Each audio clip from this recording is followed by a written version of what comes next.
Comment facilement démontrer qu'un chrétien ne peut pas perdre son salut? Simplement en parlant du fait qu'un chrétien est connu de Dieu. Je vais vous montrer quelques versets.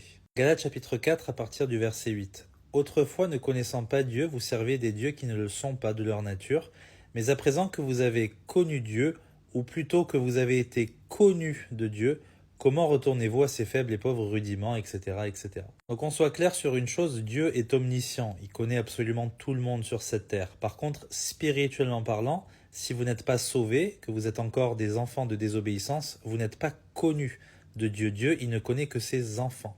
2 Timothée chapitre 2 verset 19. Néanmoins, le solide fondement de Dieu reste debout, avec ses paroles qui lui servent de sceau. Le Seigneur connaît ceux qui lui appartiennent.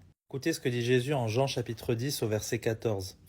Je suis le bon berger, je connais mes brebis et elles me connaissent, comme le Père me connaît et comme je connais le Père, et je donne ma vie pour mes brebis.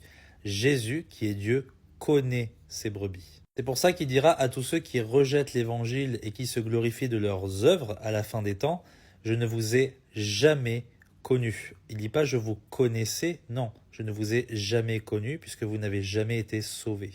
Pourquoi un chrétien ne peut pas perdre son salut puisque une fois que vous avez été connu de Dieu, comment est-ce que Dieu peut vous dire je ne vous ai jamais connu si jamais vous commettez un grave péché?